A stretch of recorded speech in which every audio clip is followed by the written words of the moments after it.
Hello, Reverend David Pylon here with the St. Valentinian Gnostic Church. I'm starting a lecture series on Gnosticism, specifically Valentinian and Marcosian sects or denominations, and it's a contentious and controversial topic. It always is and has been. So I wanted to start off with some historical context for the Gnostic Church and history, specifically those specific denominations and the persons and events involved there.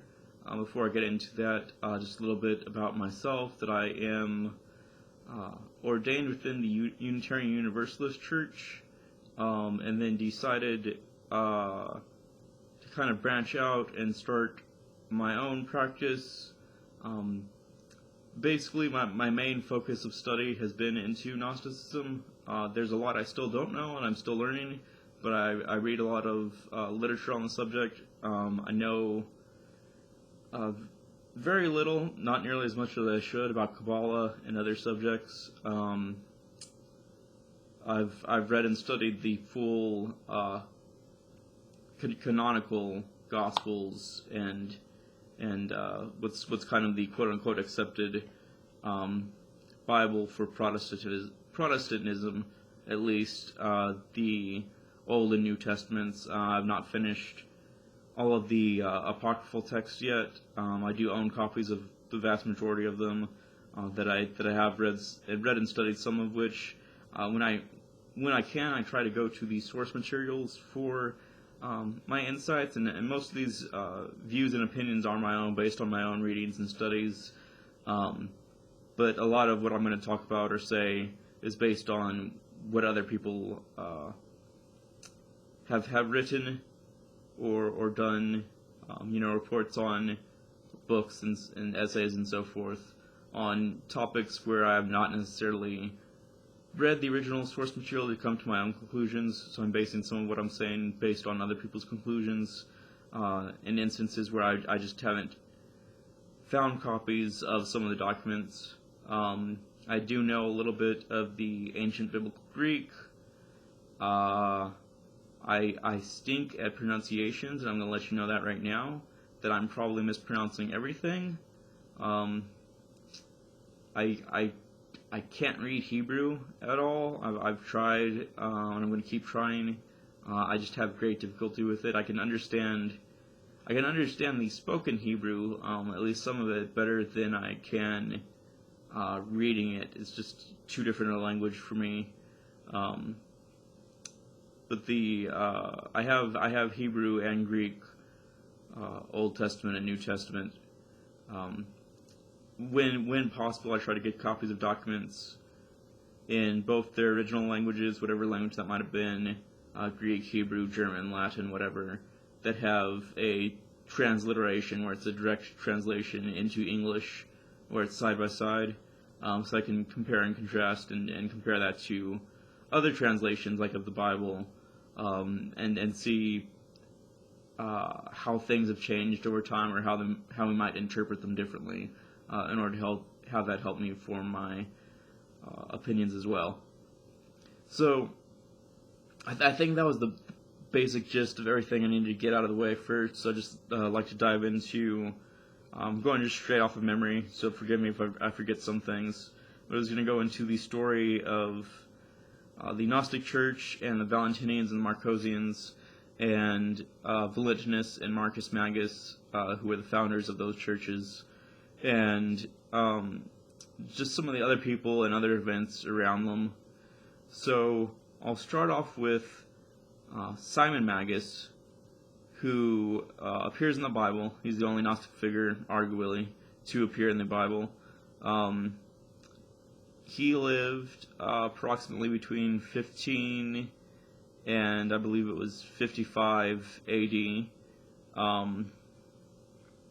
He was known as Simon Magus, or Simon the Sorcerer or Magician. He was a quote-unquote leader of the Gnostics. This is argued by some accept it and say, yes, he is the founder of the church, and others say, no, he was not. He was a Samaritan. He was from Samaria. He studied in Greece, in Alexandria, and he was basically he was a magician. He was a wizard in the sense of he got his knowledge from books, quite literally. He had knowledge that he gained from reading and studying every known text that existed to man at that time available to him, and he employed that in order to basically do what we would today would consider magic tricks. And to the people of the time, they were considered miracles. And so, allegedly, some of them thought of him like even as a god. And he supposedly considered himself to be the masculine side of God incarnate, and his wife the feminine, and they were the married godhead. And so they create a movement that's called Simonism. Sometimes it's referred to as the Simonites. So you see the two different terms kind of used interchangeably. And I feel like, although I might be wrong, I have to research this further, it might be that they call themselves Simonites and the other people who were objecting to them call them Simonians. But in Simonianism, that was one of the first major Gnostic sects. It did not last as one of the biggest ones. It declined over time to where later on it was almost completely non-existent and had been basically all of them had either converted into other religions or just stopped following it.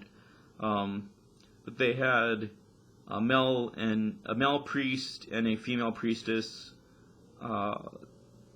They allegedly did hand fastings and had same-sex marriage and all kinds of other things. So the mainline Christian church did not consider them Christians at all, basically just considered them pagans. Because they went to where they had their major church after Simon's death, and they were like, yeah, I wouldn't call them Christians. I forget who wrote that. It was Hippolytus or Clement of Alexandria, one of those guys. So he goes there and he visits them, and he writes back to someone else. He says they're not any kind of people that I would call Christians. So he saw all these different what we might consider quote unquote pagan and liberal practices that they had. So that's one of the first major sects. So Simon Magus, alive during the time of Jesus. Basically, he's in the Bible. There's a story in there where he goes up to the apostles and allegedly asks them to teach him how they do their miracles for money.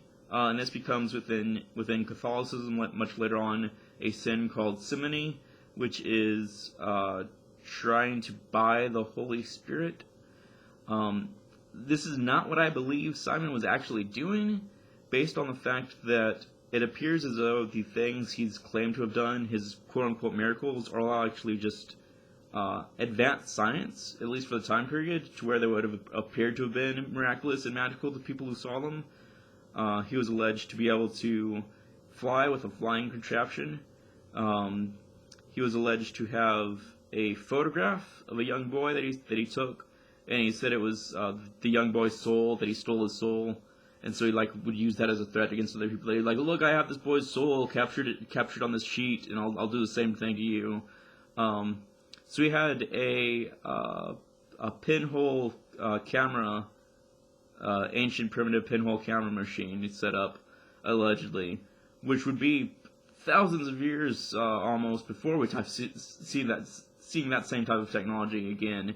And like I said, he had all these things because he read everything. He knew ancient Egyptian history and culture and so on and so forth, and he based all of the things that he modeled or created after his knowledge. And so quite literally, what we might think of as like a wizard, where he's just this mad scientist inventor who's doing that to do basically magic tricks in order to trick people into thinking he has miraculous powers. And so, in the myth, he goes to do his most famous stunt, which is climbing this tall tower that he flies in a circle around and looks like a bat. He's the basis for Faust, or Faustus, basically meaning the anointed one. And the apostles Peter and Paul, allegedly, according to this myth, pray for God to strike him down, and then he falls down out of the sky and dies. And there's various accounts of it that all contradict each other as to what happens then. But his church continues to exist for a few hundred years, but it just falls out of favorability. So fast forward to the next century, from around 180 to 180 AD, about 80 years, we get the life of Valentinus, who, Valentinus is arguably the second figure referred to as the founder of Gnosticism. So when you talk about who founded Gnosticism, you can say either it's Simon Magus or it's Valentinus are the two main figures who show up as who starts this movement. And Valentinus, we don't know a whole lot about him, but we can kind of speculate. Some say he was Egyptian. There's some speculation that he's what we might call today mixed race. He traveled a lot. He was from Rome, but he was not necessarily originally from there. But that's where he was primarily. He leaves Rome. He's gone for decades, literally traveling the world and converting people. And then he returns to Rome in old age, where he spends his last few years bedridden with some type of illness. And he was allegedly a prolific writer and a great orator and speaker and debater and a poet. He has all these accomplishments. He was allegedly supposed to be able to read and write and speak in every single known language to the ancient world. It's just an absolute genius in terms of his language ability and his ability to basically win debates. They said he was the great debater of his time. And we've lost almost all of that. Almost all the record is all gone. One of the few documents we have by him is an epic poem that he wrote. I'll get into that some more later on in another lecture. But he lives during this time from 100 to 180 AD, and he founds Valentinianism, which he does not call it that. He actually objects to the term. He says that he is a Gnostic Christian, and his version of Gnostic Christianity, we find out much later, is apparently significantly different from all the other sects or denominations. His version was arguably much more closely based in kind of like a Kabbalistic or mystical Judaism version of Messianic Judaism. So it's kind of like he accepts Jesus and all of that. He's much more closely to mainline Judeo-Christian thought and teachings. But he incorporates a bunch of mysticism into that, as well as supposedly some Eastern thought. And this comes up that that's one of the biggest objections that the mainline Christian church leaders have against him. And the mainline Christian church leaders are known as the Catholic Church with a lowercase c, Catholic meaning universal, as in they had one single set of rules that they apply to everyone, which includes most prominently for them that they had a hierarchy in which everyone knew what their role or function within the hierarchy was, and basically you just had to do that. So it goes like up at the top are the bishops, and then the priest, and then the deacons, and then the congregation or lay persons. So he was once part of that, and then they excommunicated him basically because he was allegedly once considered for a bishop position in Rome, in which he was going to be the Bishop of Rome in charge of the Christian church there. And they say his views are too heretical. And the primary complaint they have, or one of the primary complaints they have against him, there's a few, is that they argue that he has adopted Eastern worldviews, by which I assume they mean exposure to other religions and cultures like Hinduism and Taoism and so on and so forth. And interestingly, he does not object to this at all. Rather, he makes the argument of, well, there are Jews and Christians in the Asian continent, and we all originally came from the same race. So he makes this very interesting argument that's implicit there. It's not explicit. That he's kind of saying, well, our people are over there also, but also originally we used to be the same people, and so some of our stories and our values and beliefs have the same origin as each other. So he's really not objecting to it at all, and makes me think that there's accuracy to it. That it's saying, like, yes, he did actually incorporate other religious views into his views. And my argument, based on my readings of what I've read of him, and his one and only poem that we have left, is that he appears to have gotten a hold of some kind of copies of other writings, such as the Tao Te Ching, and compared and contrast that with the teachings of Kabbalah and some of the Jewish Apocrypha, and went, and kind of, at least in his own mind, and this is my opinion and interpretation, is he goes, well, these are kind of the same thing, so they must have come from the same God or the same source. And so he bases his version of Gnosticism on basically that basic premise. That he's like, okay, well, we have all these different religions that are all kind of getting at the same thing, so that must be the Gnosis, the truth that he's seeking, or the knowledge.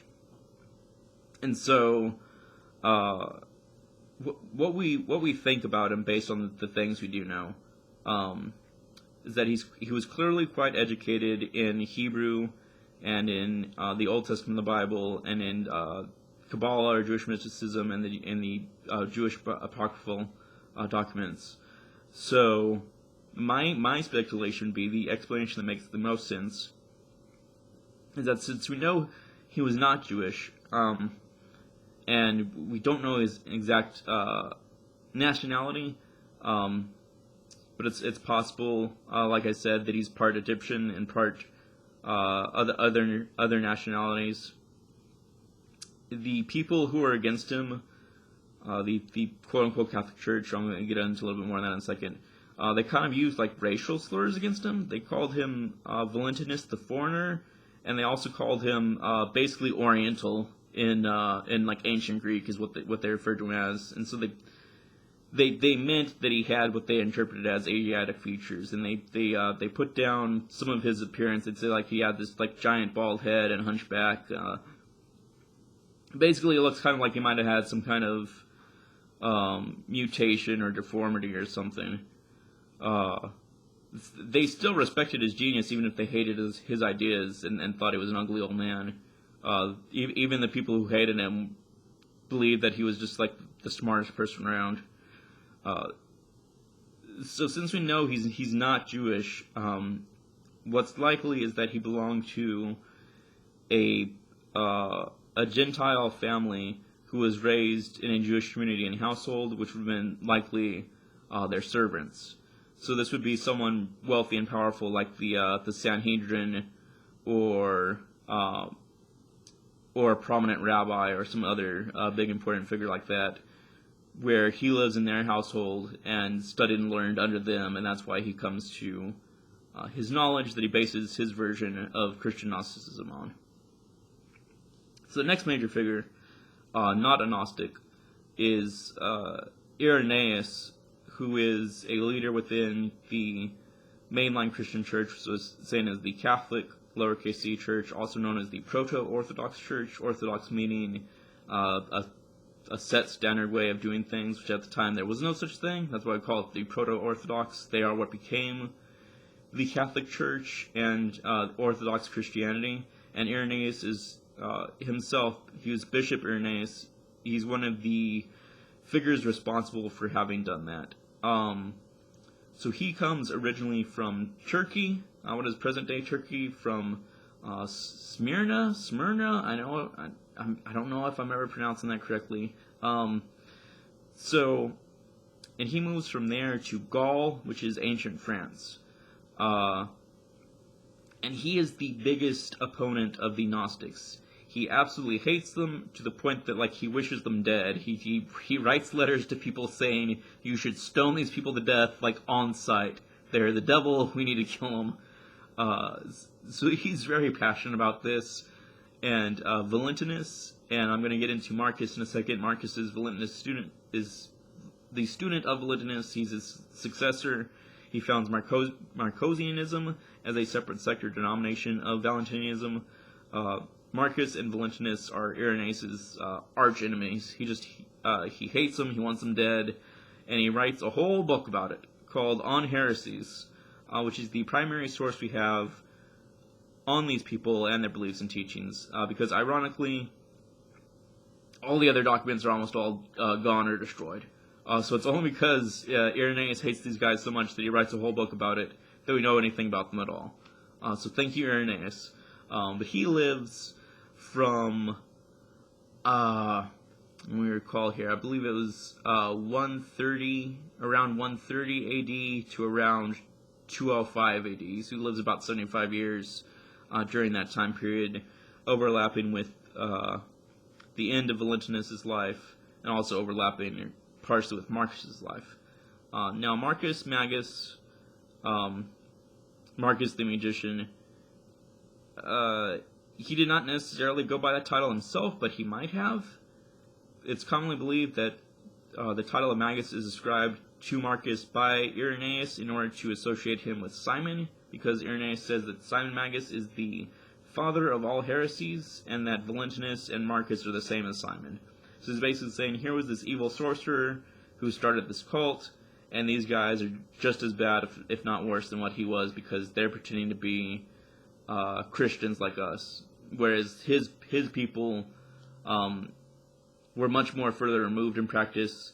The Valentinians and the Marcosians were much more similar to mainline Judeo-Christian thought than the other Gnostic sects were. We don't find this out for literally thousands of years later. We get what's called the Nag Hammadi Library, which is a bunch of scrolls that were inside of clay jars. And it's basically one of the only records of the Gnostic Gospels that we have. And before we had discovered it, because we had Irenaeus' record, we thought that the other Gnostics were going to be more similar to Valentinus and Marcus and their followers, the Valentinians and Marcosians. And it turns out they're not at all. Those sects and denominations were totally different than all the other Gnostics, at least in some senses. And so again, without Irenaeus' record, we just wouldn't have known anything about them and their beliefs. We would have come to totally different conclusions that would have probably been totally wrong. So anyway, Marcus Magus, we don't know a whole lot about. We do get a description of him at one point that he's like a tall, dark, handsome man, kind of stereotypically, and someone refers to him as looking like Jesus, which I don't know what that means, unless they meant the stereotypical image of Jesus that we think of now. I don't know if that's necessarily what they thought that he looked like then, so kind of just like long hair and beard. So he's like this tall, dark, handsome guy with like, I guess, long hair and a beard. And there's a lot of accusations against him. He's a kind of problematic figure. We don't know how much of this is true, but they basically say that he was seducing women. They say specifically that he was seducing them into witchcraft in order to seduce them sexually.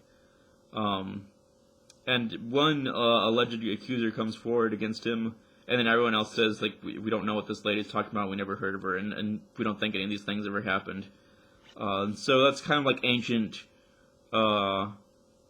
Me Too, believe all women type situation going on, where it's like, he seems a little shady on the surface, and you can kind of understand why. I'll get into more of it later, why Irenaeus comes to some of these conclusions. He thinks that Marcosianism, as a subsect or denomination of Valentinianism, was kind of branching off into its own religion, which he saw as like a BDSM sex cult, was Irenaeus' view on it. And Marcus at one point basically writes him a letter saying, it's not like that at all. you've got me wrong. It's not what's going on here. It's just all symbolic and spiritual, and I'm not doing anything, inappropriate. And he basically denies all the accusations against him. He's like, there's no witchcraft going on here. I don't know what you're talking about. Excuse me, sorry. So, we can speculate some things about him, but we just don't know how accurate they are. There is one account that claims he was also Egyptian. One reading on him believes that he might have also come from Turkey, where Irenaeus was from, and that basically they knew each other growing up, which is part of why they have this animosity towards each other. But he moves around a lot. Marcus does. He goes to France, where he establishes a church there. And we know this because Irenaeus is there in France, and he's dealing with the Marcosians, and basically he just doesn't like them. They're his enemy. But Marcus is not there with them, so they have a different church leader. But Marcus is still alive somewhere else while this is happening, because he speaks about him, in this kind of present tense. It's like he's just somewhere out there. And we believe that his primary church is in what is present-day Turkmenistan. So he's just way out east, over near, in between Afghanistan and Eastern Europe area. So that church was allegedly founded by Valentinus during his travels, so Marcus takes it over. But he goes to France and possibly Spain as well, according to one account, and Egypt, and just kind of travels around the old world, setting up churches.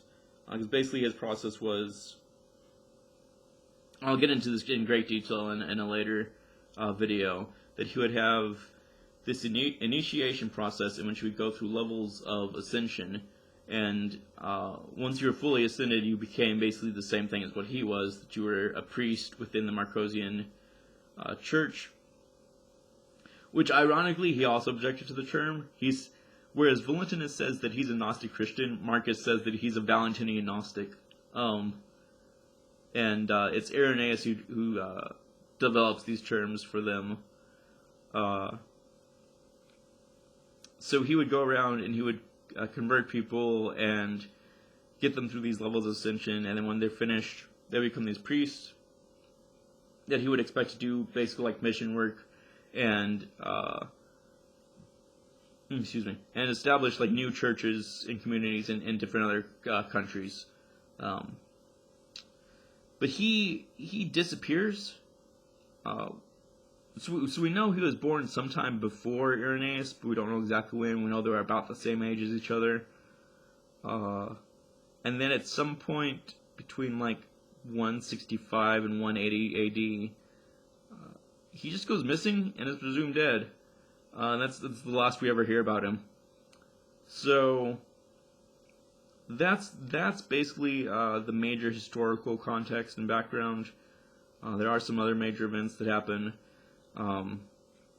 Next big thing that happens is that after all these guys are dead, new church leaders take over. In the 200s AD, there's a split in the Valentinian church where they split into two separate churches, an Eastern church and a Western church. And the Western church much closely, arguably, resembles a kind of midway point in between a mystic Christian version of Catholicism and, like I said earlier, a Kabbalistic or mystic Jewish version of Messianic Judaism. And they actually petitioned to join the Catholic Church, and so we get some insight there. Because they want to disassociate themselves from the Eastern sect, who are accused of all kinds of really weird and out there things, and a lot of the texts that you read don't get into it, just because people seem to be uncomfortable about it. Because they start to profess that the Gnostic Christians are the only true Christians, and that only they are going to be the ones who go into the kingdom that's to come. But they also say that only God knows who that is. So they say, you can claim that you're that, but you could be lying. So we've heard ideas similar to that in other religions, other versions of Christianity since then have had similar teachings. So that's not too out there. The part that gets really out there that people just don't like talking about is that they kind of suggest that the saints, which is what they referred to the Gnostics as, is that they're the saints in the Bible who are going to inherit the kingdom of God. The saints are star spirits. They came from other planets, and they came here to Earth and incarnated into humans. And so that's where they get their ascended knowledge from of God, because he's like the master alien or whatever. And it's hard to interpret that without these weird sci-fi Scientology type takes on it.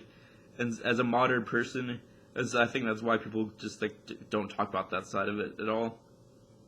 And they were also alleged to have done sex rituals in the cult, because they were like, oh, if you do these church sex rituals, they'll make you more likely to get impregnated with the star babies. So then maybe they'll help you get into heaven. Sorry, I call it a cult, but it seems cultish in some ways, or at least that's what the opponents of it were arguing it was. And so the other guys were basically like, we don't want you to think we're those guys. So they asked to join the Catholic Church, and then the church says basically no. They tell them you have to get rid of everything you are or what you do.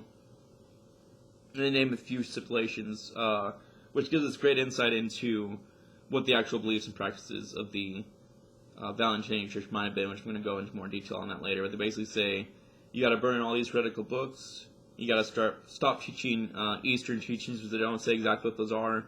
But I would speculate those are things like reincarnation, yin and yang, maybe doing meditative and yoga practices, stuff like that. And you have to stop celebrating the Jewish holidays and being both Jewish and Christian at the same time. That's weird. You got to choose one side. That's basically what the church says to them, and they're like, well, that's our whole culture and religion. We can't give that up.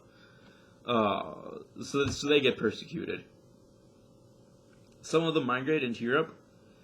Some of the Marcosians and the Valentinians go into France, and some of them allegedly go all the way into Ireland, which started with the Simonians, that the Druids, who were basically at war with both the Christian Church and the Romans. The Druids heard of Simon Magus way back in the day, had no idea who he was or what he was up to. They just knew that everybody in the ancient world hated him, and there was this opinion of well, the enemy of my enemy is my friend. So they called him Simon the Druid in Ireland, because the Druids were sometimes called Magus as well by both the Christians and the Romans. It basically means just sorcerer or magician. So the Druids were like, oh, we heard of this guy who's a Druid there who's causing problems for them, so that must be our friend. He's fighting the good fight. So any of those followers of those guys, they're welcome to come here to our country. So allegedly that happens, and some of the Gnostics immigrate to Ireland and integrate with the Druids. And so there's a transfer of religions and cultures there. But around the time that Christianity becomes the accepted religion of the Roman Empire, and they start forcing people to convert by the sword, most of the Gnostic churches had already lost favor. People had left them, both due to persecution and due to they were inaccessible to the common man, to the public, because they're considered too intellectual and too spiritual. Whereas the mainline church, what became the Catholic Church, was very approachable to most people. They understood, okay, I'm going to go to church, I'm going to pay my tithes, I'm going to pray, I'm going to follow your rules, maybe go do some holy wars and crusades, and then I'm getting into heaven. That's how you're saying it works? Okay, I got it. Not too hard to understand, sounds good to me. And so that became more like the accepted religion, and they left the other version because they were like, this makes no sense to us. You got all these weird rules and rituals, and everybody has a different version of it that contradicts each other. So we're just going to go follow this other version instead. So even without the Gnostics getting persecuted and basically convert or die, they still just diminished in their numbers. So a few hundred years in, they basically just don't exist anymore. There were pockets that continued amazingly existing for much longer. Some of these successors of the Gnostics basically lasted all the way until the Crusades and the Inquisition, and then many of them were killed during those events, which is why you have stuff like Friday the 13th is one of those events. There was another day, March 16th, I believe, where another group of them were killed. So that's much later in history. That's around 1100 through 1300, that time period. So yeah, there were pockets that did last several hundred years more, at least, but not in any large number like they were once. They were once the competing other version of Christianity, which is why Irenaeus and his contemporaries felt so threatened by them, especially Marcus and Valentinus. They thought, because they much more closely resembled traditional Judeo-Christian thought than the other Gnostic sects and denominations did. So there's a few different ones. There's like I said, the Simonians or Simonites, who are much closer to paganism. There were the Sethians, who had some very different thoughts also. These Sethians considered themselves descendant of a man named Seth, who was basically the original Adam, the first man, who reincarnated as Jesus. There's also some more stuff in there that starts sounding like it's about aliens, like they're talking about other planets and moon bases and stuff, and it's we're not really sure how we're supposed to interpret that as a modern audience. And so that's possibly one possible contribution to why the Eastern Valentinian Church ends up believing the things it does and becomes so radically different, as they absorb the other Gnostic churches, including the Sethians and others. Those are the few major denominations. There's several more, but those are some of the biggest ones. And they had collectively about the same number as mainline Christians, and then they just all shrank and diminished, and the Valentinians and Marcosians were some of the last ones to have survived. Is another reason we know some more about them than versus some of the others. But they're oddly actually not very present within the Nag Hammadi library at all. So that's an area where we don't have, their texts that they were using. That we've just lost those to time. But I think that covers all the major ground. In following videos, I'm going to get more into breaking down specifics of their teachings and beliefs, as well as their systems of magic and mysticism, what their thoughts were on how numerology and astrology and gematria and Bible code and things like this, things that they used as their mystical practice for things like divination. I'll go into explaining how all that worked. And then anything else I can come up with, or anything you think you might be interested in learning about, I'll go research some more. And one major topic I'm going to do is, I'll probably do this next, is explaining the initiation rituals, because the mainline Christian church and the Valentinians, especially under Valentinus himself, and the Marcosians, especially under Marcus Magnus himself, all had very different sets of rites and rituals that they performed as far as initiating you into Christianity or Gnosticism. I'm going to go into great detail in that later. I kind of already want to talk about it already, but I don't want to spoil that for you. But that's it. Thanks for watching, and I hope you tune in next time when I have more of these videos. Let me know your thoughts.